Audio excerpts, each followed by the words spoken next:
the second in our 5-part series on legal issues for foreign businesses coming to the United States. Reinhardt Berner Van Duren is a 220-attorney full-service business firm with offices in Chicago, Milwaukee, Phoenix, Denver, amongst others. My name is Robert Meisey, and I'm chair of the International Department and hosting this series. We're here live at 5 a.m. Midwest time, 12 noon Central European time, and wherever you are, I hope it's not snowing like it is here. Today our topic is U.S. immigration issues for foreign businesses, and it's my pleasure to introduce our speaker, Ben Curtin. A graduate of the University of Miami, Ben is an employee of our Labor and Employee Department. Ben is going to discuss the immigration issues your business must know when coming to the United States. Ben? All right. Thanks, Rob. Good afternoon, everyone. Would like to start off by giving you an overview of the immigration process for businesses, the issues that you most commonly encounter and the agencies that you also most commonly encounter.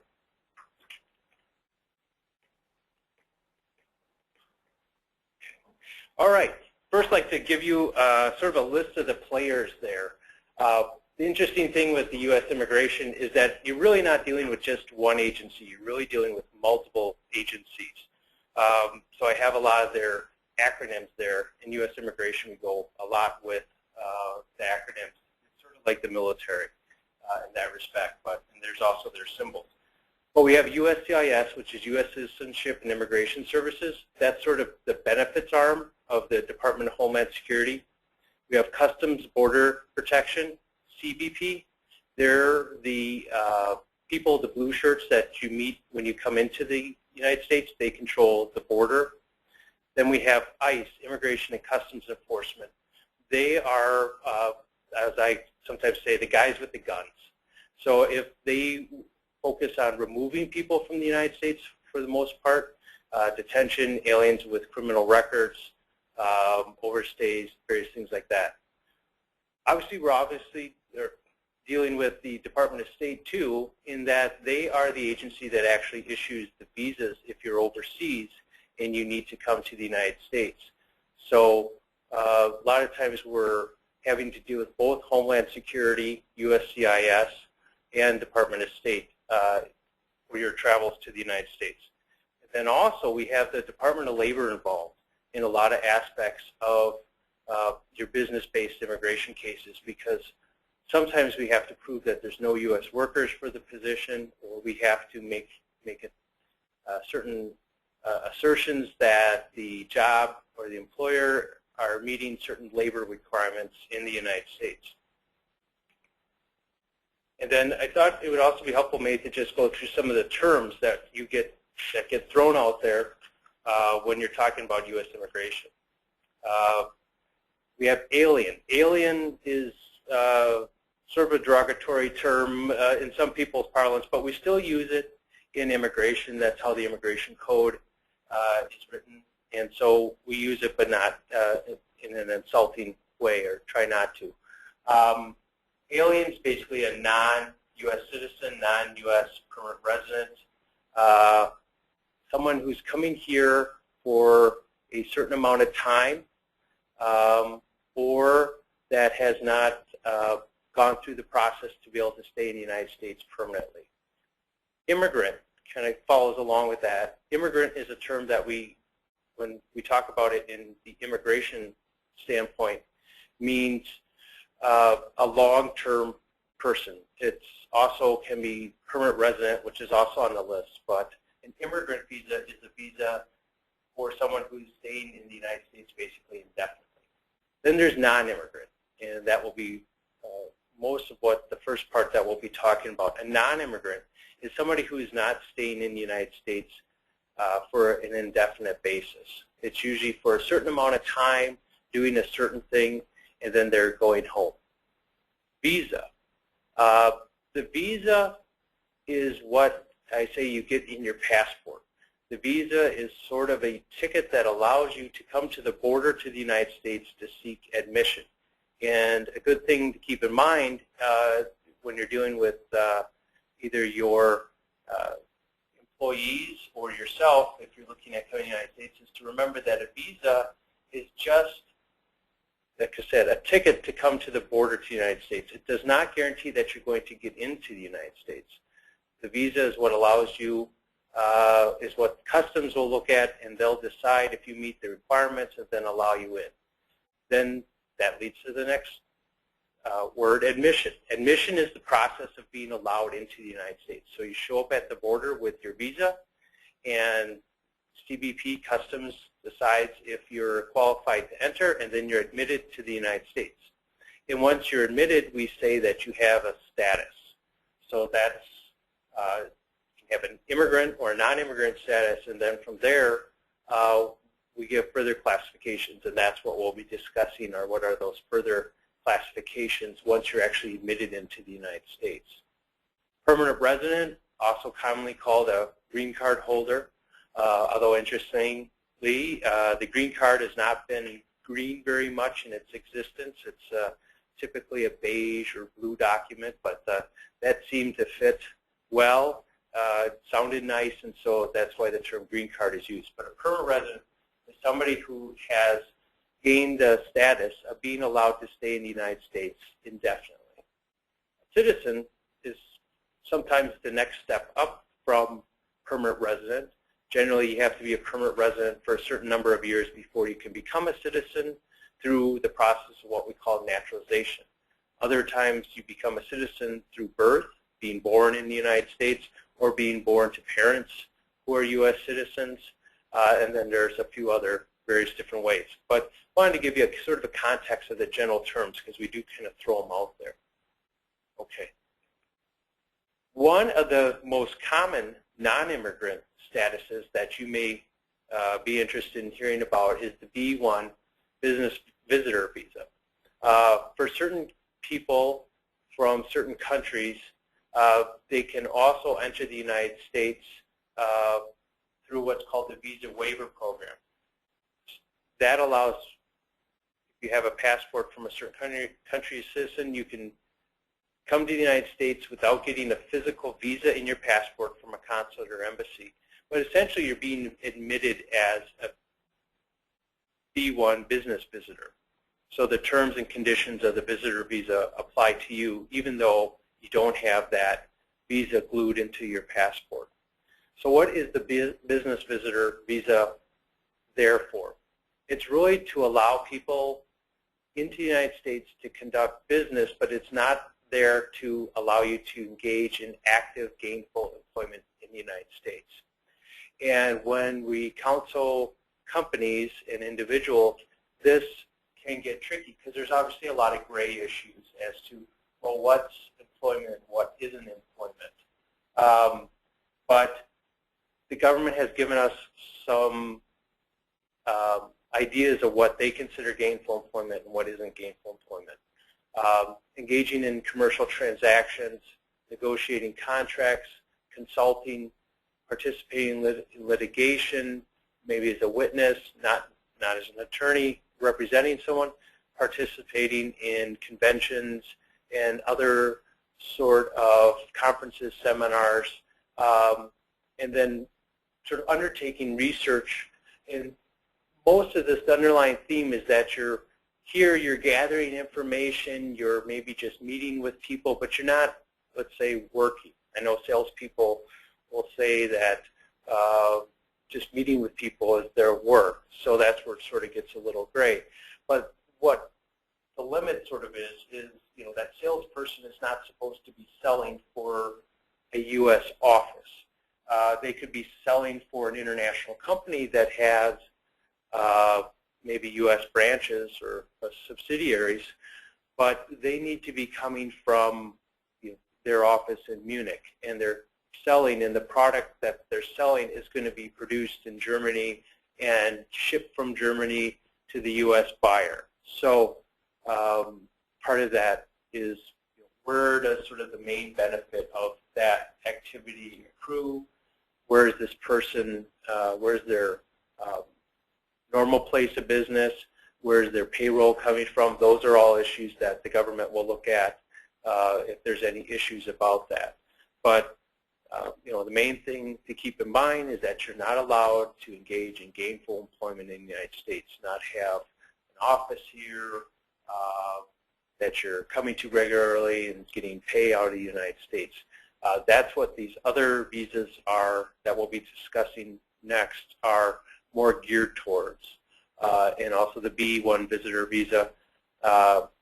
Generally, you're not admitted for more than 6 months. Oftentimes, especially post 9/11, you'll only be admitted for basically the period that you can prove that you have to be in the United States. So they'll ask for an itinerary, what you're doing here. You may only be admitted for a few weeks or maybe a month. All depends on the situation.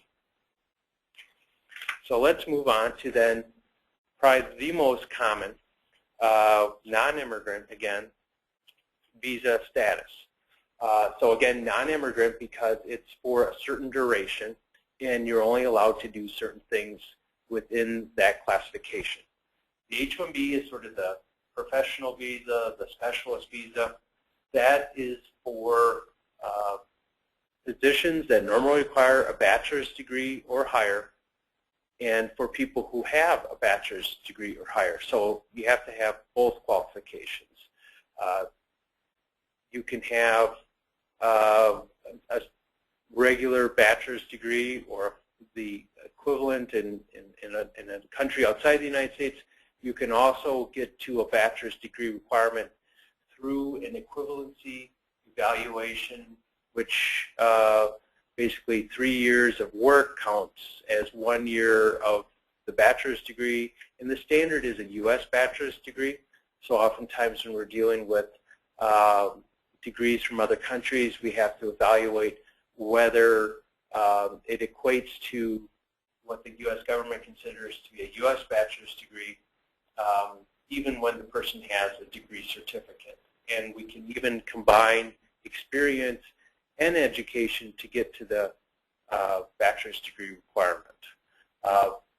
It's a limited visa, and one of the biggest things, issues that you may deal with the H-1B is there's only so many of them issued per year. In fact, we're just days away from the annual filing deadline for H-1Bs. There's only 85,000 H-1Bs issued per year, and that's for new H-1Bs. So if somebody's here in the United States in H-1B status, they can change employers and not have to get one of these annual, we call them cap slots. But if you're never been in the United States or never held H-1B status before, generally you need a cap slot. There are a few employers, nonprofits, certain nonprofits, universities, research institutes that are exempt from this annual cap. But by and large, most for-profit companies will be subject to this annual allocation. Again, it's 85,000, and that's for the entire United States. So you can imagine that they're quite sought after. And in fact, this year, in the next couple of weeks, we're anticipating 2 to 3 times, maybe even more, number of H-1B applications that will be submitted than there are slots. So that gets into your business planning where you have to say, okay, it's April. If I want to send somebody to the United States or I want to come to the United States myself, I need to be preparing for this H-1B early in the winter, and so that we're ready to go spring and file on April 1st. The other maybe highlights of the H-1B is there's also a wage requirement. So H-1B employees do have to meet a certain wage, and that's through the Department of Labor's jurisdiction. We have to check wage surveys, and so if you're talking to us about wanting to hire an employee in the United States in H-1B status, we have to check what looks to be the prevailing wage, which we go to government wage sources, generally compare what classification the job will fit under those wage surveys, and we might say, hey, that's an engineer in the Milwaukee area, they earn $55,000 a year, so that's what you have to pay. Or they're a financial analyst in Los Angeles, they're earning $89,000. You have to pay them at least that amount. So that's a little unusual in that most of the time you're just able to pay people what they're willing to work for, sort of what the industry will bear. But within H-1B, you have that extra wrinkle of having to meet what the Department of Labor says is the normal wage for that occupation. There's also a small notice requirement, and then there's also sort of an audit file requirement with the H-1B that I always like to make people aware of. The public access file is the audit-based file I just mentioned, and what that means is that you have to, every employer has to have a file that's readily accessible to the public, and it has to contain certain information, general information about the wage, what's being paid, not really personal information about the worker, but more about the position.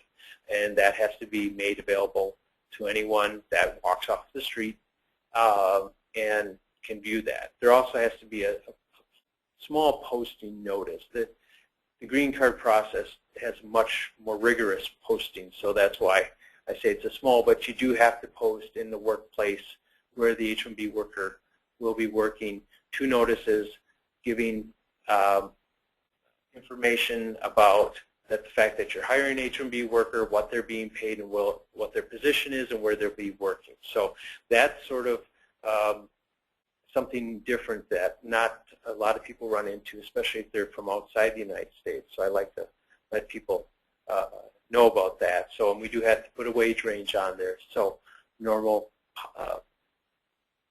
privacy concerns sometimes go out the window when we're dealing with the Department of Labor, but it's something that we have to do for the H-1B. And the H-1B is normally, you can hold it up to 6 years. You get it in 3-year pieces from the government. That's also something to be aware of. You sometimes can get more than the 6 years if the employer sponsors somebody for their permanent residency and has to be started at an early enough time in that person's 6 years to get it extended. So again, that's something to be aware of just in general. If you're thinking about sending an H-1B worker or hiring an H-1B worker in the United States, that you have to be aware of that 6-year limit and might have to take extra steps if you need that person to stay with your company for a little longer time. So H-1B workers can be anyone that has a bachelor's degree and is filling a professional position. So that's someone that could be in the United States now, maybe going to school, or they're a spouse of somebody else who has another non-immigrant status, or it can be somebody who's outside the United States when you file. Then we move on to the L1, and that is generally the situation where they're already working for a company, and that company wants to transfer them to the United States. And so what's nice about that is when we run out of H-1B numbers, as we do every year, if a person is already working for a company outside the United States, we can sometimes look at the L1 as a way of bringing them to the United States even when there's no H-1B visas. The requirements for the L1 is that the individual must have worked for a qualifying organization overseas, and I'll define that in a second, for at least 1 year in one of the qualifying positions.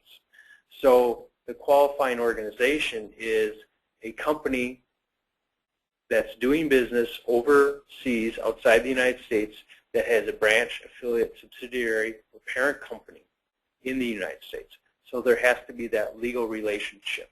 It's generally a majority ownership, although sometimes we can prove de facto ownership. So if your company in certain areas, especially Latin America, by local law can't be owned more than 50% by the United States, citizens' interest from the United States, but all you do is sell a certain product. So essentially you're the Acme Corporation, you sell the Acme products, Acme decides how you sell those products in your country. Sometimes we can make the de facto ownership and get a qualifying individual to the United States. And what's a qualifying individual? Well, there's 3 basic categories: executive, sort of speaks for itself, president, CEO, senior managers. They can be either functional managers, so high-level managers who are in charge of a function, division, operation of a company. A lot of times you'll run into marketing people. They are the senior manager for sales in a certain area of countries or for a certain product line, but they're making decisions as to how those sales are made, how the company is going to market those, etc. But they don't have any direct reports. They sort of just manage the product or the division. Then there's obviously also the people who manage people. So if you have a general manager and he has 120 reports in Germany, but he's not quite at the executive level, they'll still qualify for the managerial position. Then we have what's called the specialized knowledge. That is by far the trickiest category of the L1s. It's also the one that is the most fluid. The definition of what is specialized knowledge is constantly evolving, especially in the past couple of years. There's been a lot of controversy and a lot of angst and discussions between immigration lawyers, the Immigration Service, employers out there as to what qualifies as specialized knowledge. But basically, you could say it's somebody who has very narrow or advanced knowledge of a product, a process, a procedure that is somehow special and important to the business operations, to the making money or the smooth operation of a company. The individual, maybe they created the technology, maybe they're the most advanced in the company, they've been doing it 15 years, so they have the broadest knowledge, and it has to be something that's just not known generally as well outside of it. It doesn't have to be that only this person knows or only this company knows this particular type of technology, but it has to be somewhat distinguishing. So just knowledge of a general software program generally won't count, but sometimes if your company modified a special software program and it's very particular to your industry and it helps your production line, and that knowledge is now needed to enhance the U.S. business, that's somebody who may qualify for the specialized knowledge. And the persons that are coming to the United States, not only did they have to work in one of these roles outside the United States, but they also have to be coming to the United States to fill one of those roles. So, and you can send an executive to the United States as a specialized knowledge person, so like for a startup in the United States, or sometimes you can send a specialized knowledge person into more of a managerial role. So there's a bit of art and planning to do that, but those are the general categories. But that's a real helpful category. There's no annual limitations on how many L's you can send per year, and there's no wage requirements, although obviously what the wage is factors into whether or not immigration will believe whether the person qualifies as an executive manager and even a specialized knowledge. With the specialized knowledge, immigration sort of is taking the position of, well, if somebody is so specialized, obviously the company should be willing to pay for that specialized knowledge. And so if you have an employee who's not going to be earning very much money, sometimes that can be negative in the adjudication process. So also something to think about besides the years that they've been employed with you. Another category is the E categories, and I broke these down. There's E1s and E2s. Because each one, there's a lot of the same requirements for both, but they're also different enough where I want to discuss them.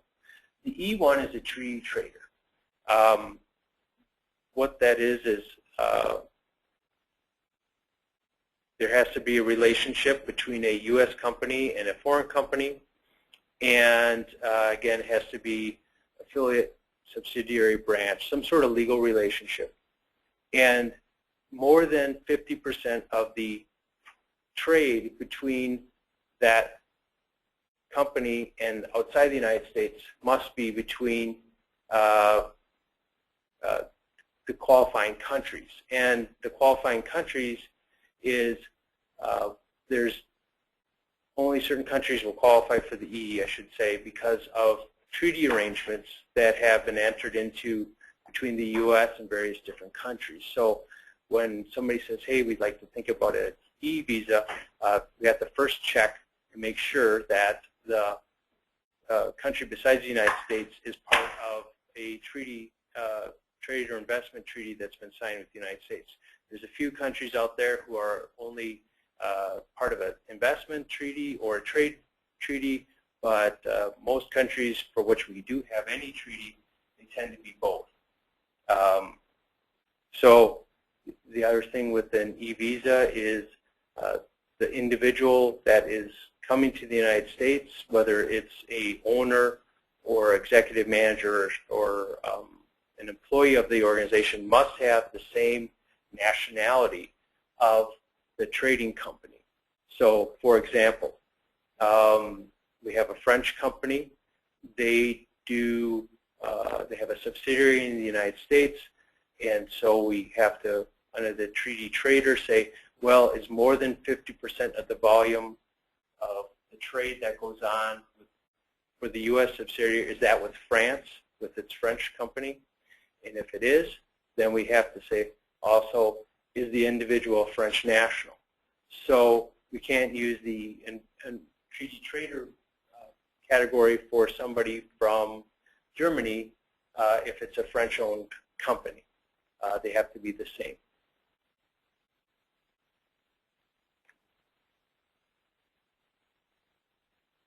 And so going through there, again, must be trade principally between the United States. It's not necessarily, there's no threshold volume, but it has to be substantial.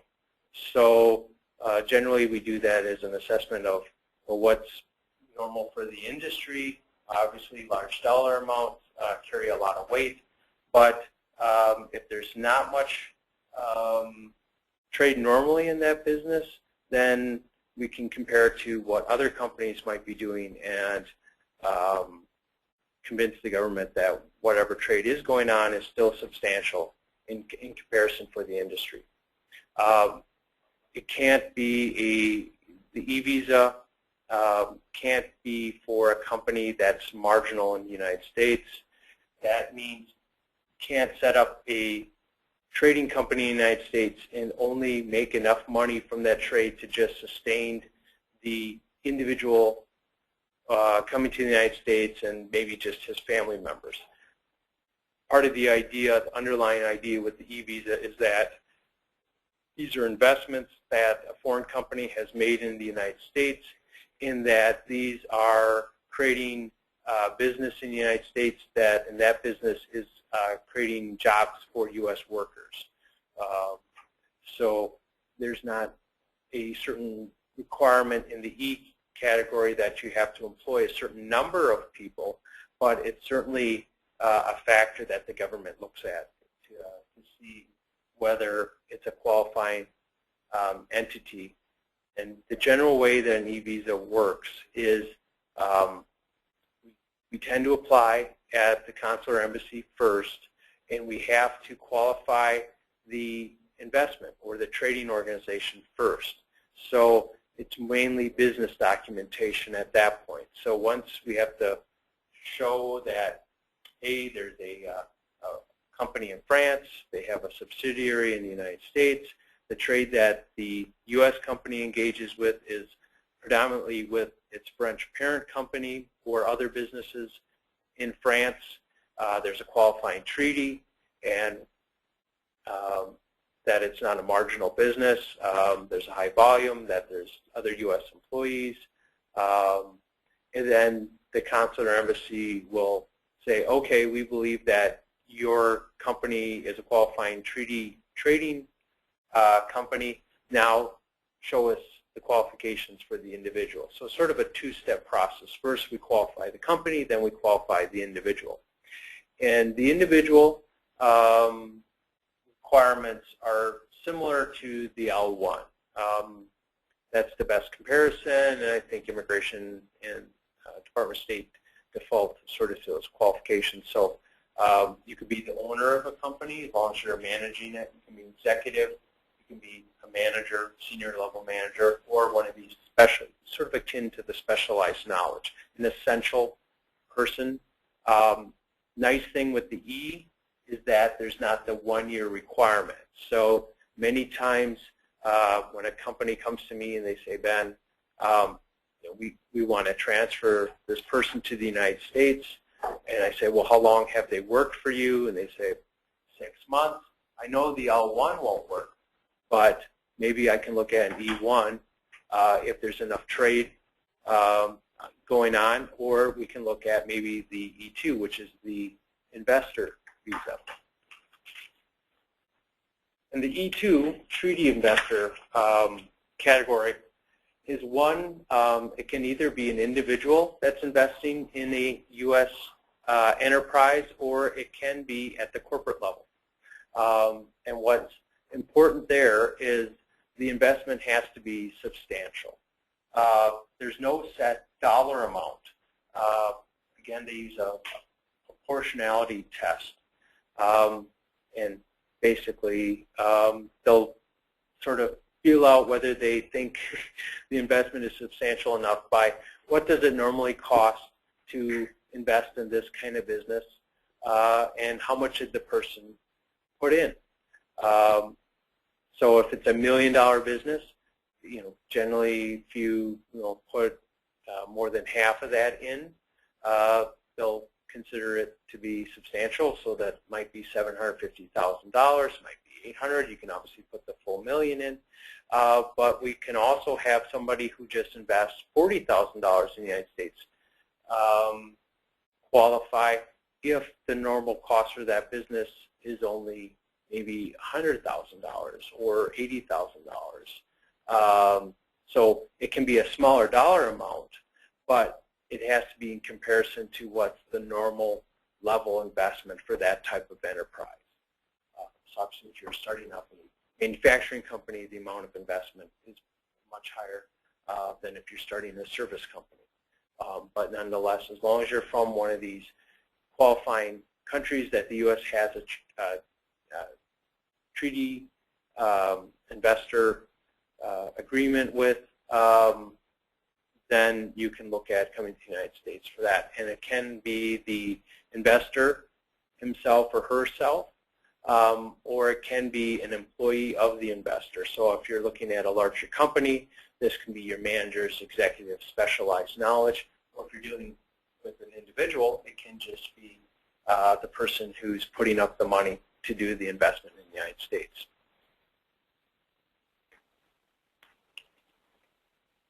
And for borrow, one issue that often comes up with is, well, can I just borrow money and buy a business or start up a new business in the United States and get my investor visa that way? There's limitations on that, and that can get quite complex in the financing area. But one of the big things is basically that money has to be at risk for the investor. So it has to be committed to the enterprise, and the investor must be putting up their own assets, be personally liable if that investment fails and they can't pay it back. So they have to be at risk. So you can't just put the business up as the collateral and expect to get a visa for that. Usually it has to be, I put my house at risk and my own money, my own bank accounts. That's the collateral. Other things for a loan, but and we have to trace the investment into the United States. So that can be one of the trickiest parts of it. We have to show the transfer of the money to the investment. We have to show that the investment is existing and that the money's been committed somehow. Or that it can also be if you own a piece of equipment overseas and you have title to that, you can transfer that to the U.S. enterprise for its use, and that can sometimes qualify as an investment.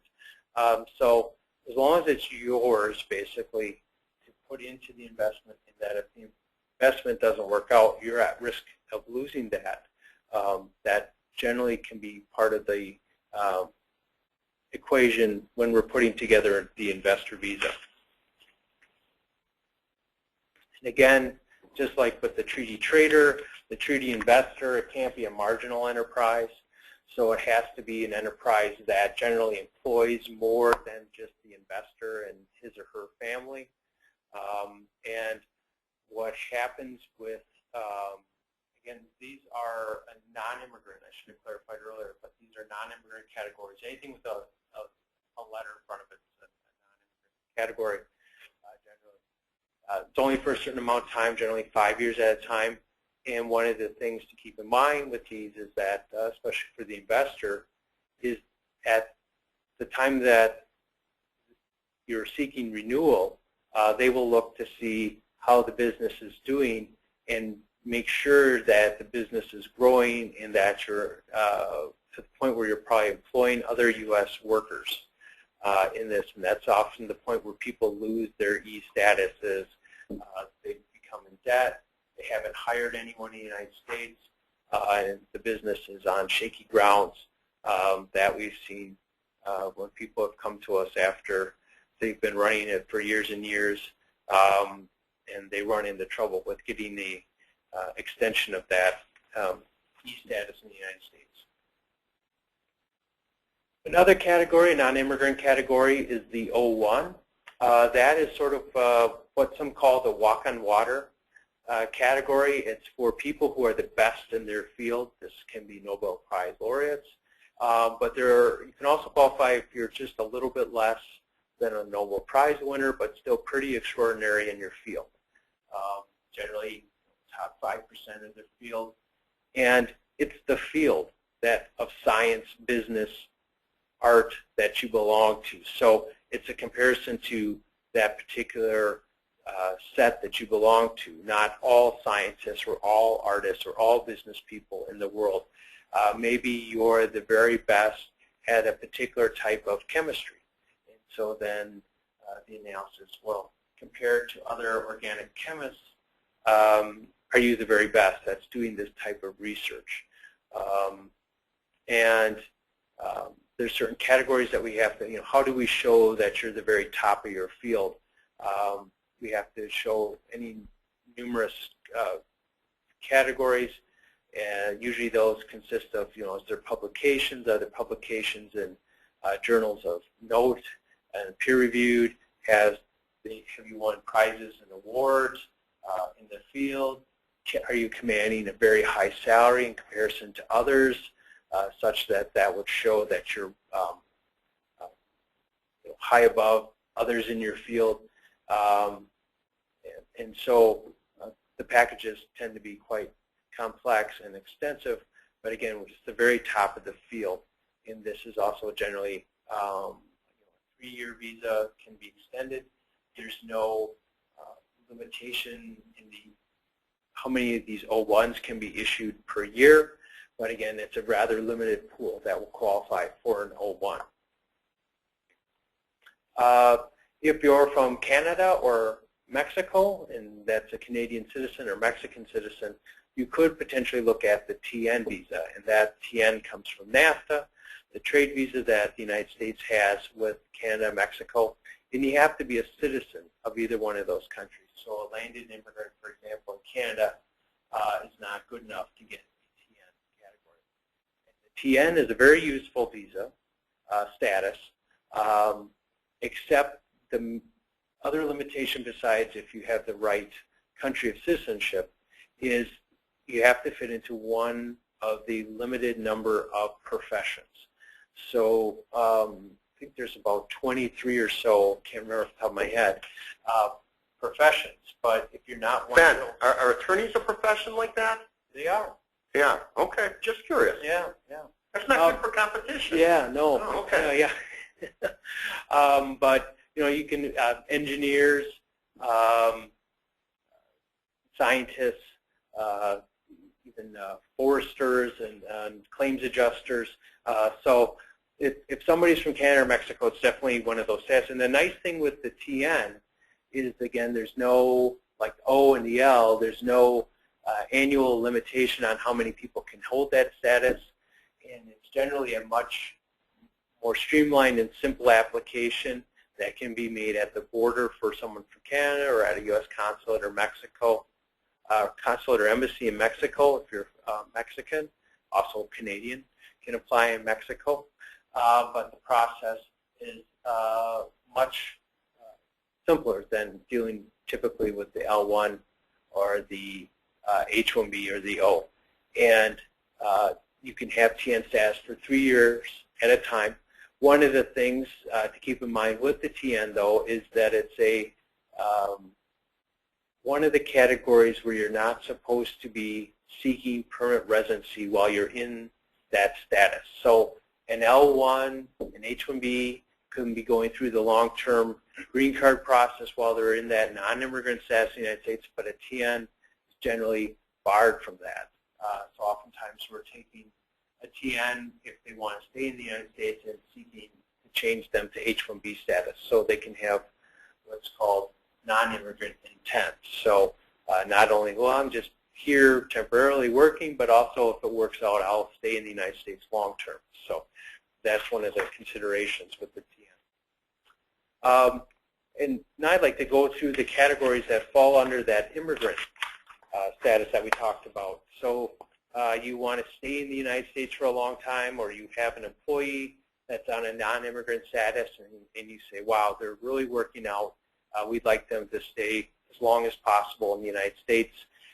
And L1 only has 7 to 5 years, and H1B only has 6 years, so they're not indefinite. We need to switch them over to permanent residency, also known as the green card status. How do we do that? Again, there's sort of with the non-immigrant visas, it's broken down into different categories. And we call these preference categories because each one of the categories sort of, there's levels to it. There's a top and there's a bottom. And then the qualifications sort of go down, but then also that means how long it takes to get your visa, your green card status, under one of these is also dictated by which preference you fall under. So as you might imagine, the first preference, the EB1, that means employment-based first preference, are the individuals with the highest qualifications, and they'll get through the process the first. You have extraordinary ability, which is sort of akin to the O1 category. So these are the very top in their field. They're Nobel Prize.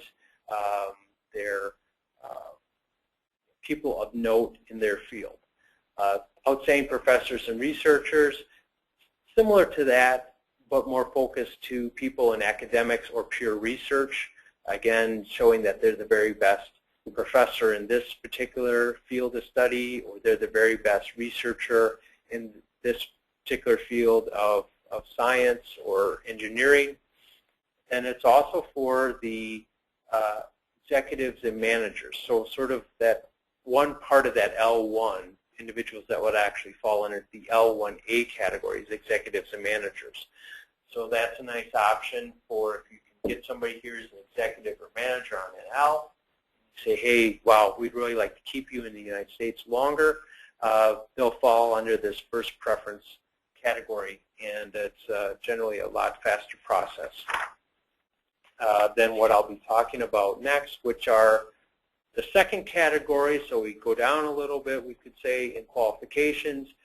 These are people who have advanced degrees, masters, PhDs, or bachelor's degrees, but a lot of years, more than 5 years, 5 or more years of experience. These are also people the NIWs, which stands for National Interest Waiver. These are individuals who have some knowledge or ability that's of such importance that it's of national importance to the United States. So somebody who could create a new technology that would cure the healthcare concerns of the United States, or create a great new system that would help transportation in the United States, or something of national scope. So rather difficult to make that standard, but certainly there are individuals who will qualify for that. And then there's the exceptional ability, which is not, again, these immigration is sort of amorphous, not quite outstanding, but you're exceptional. And there's certain categories that you have to meet, certain, have you made top applications? Are you recognized as an expert in your field? Have you won prizes and awards? And as a backstory to this advanced degree, which we'll get more into with the third category, is people with advanced degrees or bachelor's and 5 years of experience. Generally, to get their green card through this, you have to go through what's called PERM labor certification, and that is a process whereby the employer has to prove there's no U.S. workers who can fill that position. But I'll go more into that, into the third preference, which is that's a lower category than the other two, and it's for anybody with a bachelor's degree who's filling sort of that H-1B caliber position. So a position that normally requires a bachelor's degree. Engineer, financial analyst, economists, most IT positions, that's sort of the top of the third preference category. Then also within the third preference category, there's people with 2 years of training or an associate's degree, for example. And then there's also people who are skilled workers. And as noted on there, to start this process, you have to go through what we call labor certification, which is where an employer has to go through a recruitment process, sort of a pretend recruitment process, to show that there's no U.S. workers. So the employer has to try to find U.S. workers. By trying, we mean you have to do advertisements in the newspaper, on your website, numerous maybe other areas of physical posting at your job site, online job postings run by the state in which the job is located. And at the end of that process, you have to convince the Department of Labor that either nobody applied, therefore there's no U.S. workers who can fill the position, or those that applied, none of them met the qualifications. So you tried, you looked around, but you couldn't find any U.S. workers who met the basic requirements for that position. So that's a necessary first step in this third preference category of the green card process. And that can be quite arduous, but possible. And the labor certification process in general will take at least a year before you can get to where you're actually filing the immigrant visa petition. So the labor certification process is a necessary first step before you can get to the third preference, immigrant visa filing, or in the second preference for that advanced degree, or people with bachelor's and 5 year or more years of experience. Another category, which is lower on the list, but some would say is a more desirable immigrant visa category, is the employment creating investors in the United States. So this is somewhat related to the E-1 investor visa, although one thing is you don't have to come from a country in which there's a treaty to qualify for this. But it's a tough category, but certainly one that if you have the means that you could certainly consider. And by that I mean you normally have to invest $1 million in a new enterprise, or one that you've sort of recreated so that it's growing, or in certain rural in targeted areas, you only have to invest $500,000. So this is an investment that has to be put fully at risk. You have to build the building, start the business, hire employees. It has to be committed, or there's certain financing structures that you can set up so that once everything's in place and the visa is issued, that everything will then automatically start up for this investment enterprise. So you have to, with this, prove that it was your money to invest. So you'll be tracking it from whatever means you obtained it. So it might be from other businesses, but you have to show it's your personal money, or it can be gift, or it can be inheritance. But you have to show it's unencumbered, and this can be sometimes tricky. You have to document each step and show that you probably paid all the taxes that might be due on it if it was an inheritance or a gift, and show that was through lawful means. So what they're trying to do is obviously make sure that people that obtain money through drug sales or racketeering or whatever aren't just coming to the United States and laundering the money here. So, Ben? Yeah. So if some foreign person invests $1 million, spends $1 million, you're basically an investment. They earn the opportunity to pay taxes on their worldwide income in the United States. They do. We want to give them that opportunity. Okay. So, which is obviously a plug-in and an incentive for learning more about the tax implications of becoming a permanent resident through further presentations, because that is a big consideration, as Rob alluded to. Once you're a permanent resident, you're generally taxed on your worldwide income.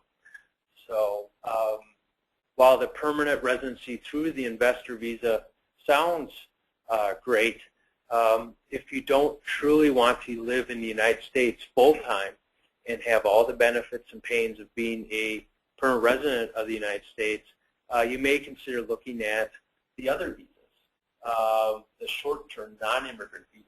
That might be more for what you're, the E visa, the L visa, so that you can come in the United States as an employee or as somebody with an interest in a business here, work, do your business, but then limit your stay in the United States so that you don't come under all the requirements for permanent residences in the United States.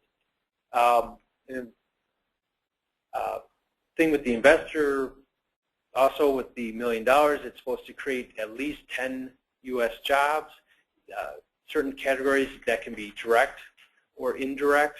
So if you can show that by doing this, I can indirectly create 10 jobs, sometimes that's good enough. Otherwise, you have to show I actually created 10 jobs. Again, either a new commercial enterprise, from the dust rises a new manufacturing company, or a reorganization of a troubled business where you can show that you restructured it, changed it, and are creating or are saving jobs in the troubled business investment. And the investor must be in the active management or control. It can be sometimes enough to be on a board and show that you're making the decisions as to how the business is being run. Although certainly if you're intending to be the president and the hands-on manager of the business, that would qualify as well. The other thing I always like to point out is that getting your green card through the investor visa is also not a done deal once you get the initial grant of your permanent residency. It's a conditional status. So what that means is they sort of get your green card on a temporary basis, and then 2 years later you have to prove that that it's a going business and that it was legitimate and that you're still involved in the investment, and then they'll remove the conditions. So that can be tricky with where the investment is going and setting up the structure of the investment. And you can pool multiple investors, but each investor that wants to get a green card has to contribute the required amount. So if you have two brothers, they both want to come to the United States and basically sort of invest their way to their green card status. Each brother has to invest $1 million, or if it's in a qualifying area, it's $500,000. So it's not sort of a pooled assets from a whole family to just get, two green cards for two individuals. Each individual has to show that they had control, that was their money, and that they're doing the investment directly, and that they're creating also 10 jobs per investor. So if it's 2 green cards, that's generally $2 million and 20 U.S. jobs. So it can be quite a complex process. The other thing I'd like to just briefly talk about, sort of breeze through it, is the worksite compliance. The other thing when you're looking at investing in the United States or having a business in the United States, the other thing to keep in mind is that we have very strict laws on showing that individuals are authorized to work in the United States. And that's the I-9 you may have heard of through the news and all that. But just something to be aware of, if you're operating in the United States, you always have to have proof that everyone on your payroll in the United States is authorized to work in the United States, and that there's some paperwork involved with that requirement. So, but I think we're at the end of our time, and we have time for a few questions. Yes, we do have a couple of questions, Ben. The first question, I'm from a country that is part of the visa waiver program. Can't I just use that to enter the United States so that I can make sales calls? Well, Rob, that's a common question that I get, and sort of touched on it a little bit earlier, but there's that visa waiver program that if you're a national or citizen of certain countries, you don't have to go and get a visa from the Department of State first before coming to the United States. But that's limited to what you can do as a tourist visa. So coming in and making sales calls may not be allowed under the visa waiver program if that is considered active employment in the United States. So that requires some analysis that we talk to people regularly. What do you plan to do in the United States, and is it going to fall within that limited class of what you can do as a tourist visa? Even though it seems easy, it's what people get in trouble for almost the most, is doing too much while they're in the United States on a visa waiver, and then also often coming too frequently to the United States. What happens is soon Customs and Border Protection doesn't believe that you're not working in the United States. You seem to be here just too often. So, can they track that? Is there a... Yes, the entry and exit systems have become much more sophisticated with time. So not only can they track almost all entries, they will now also track the exits. So you have to give notice when you're departing the United States. So yeah, it's not quite foolproof, but it's certainly going in that direction where it's the government has a much better idea of how long people are here in the United States, how long and what they're doing here. The next question we have is, I want to set up a U.S. business and hire only people from my country. Can that cause a problem for me? Interesting question, and actually it can. And I talk to employers about this, especially in the L and the E categories. Obviously, people you know and are comfortable with, that's the people you want to hire and have run your business. But if they're all of a certain nationality, what that can do is, under U.S. labor laws, that can turn into a form of discrimination. If you will only hire people from, let's say, you're a Czechoslovakian business, you will only hire other Czechs. A U.S. worker could potentially have a national origin discrimination claim against that. And also, it's a factor that the U.S. government looks at very more so in the E category. How many people from the same country do you employ? Are they all on non-immigrant statuses? because that factors into, is this creating jobs for U.S. workers? Is it the kind of basically investment that we want to allow in the United States, or trade to have the benefit of the visa? So that is something that that should be considered. Obviously, business may dictate that you have more people from a certain country with certain skill sets, but it's just another factor that can come back and cause problems if you don't give it any thought. I believe, is that all the questions we have? That's all the questions we have. Okay. Thank you very much, Ben. Appreciate making the point of coming here early. Just want to let everyone know about our next program, where actually I'm speaking with my colleague Jessica King. We're going to talk about U.S. tax planning for foreign businesses. I'm going to talk more about the income tax side, inbound taxation, and Jessica is going to talk more about our estate and gift tax regimes and how they can impact foreign persons with operations in the United States. Hope you have a great rest of the day. We look forward to seeing you on April 29th.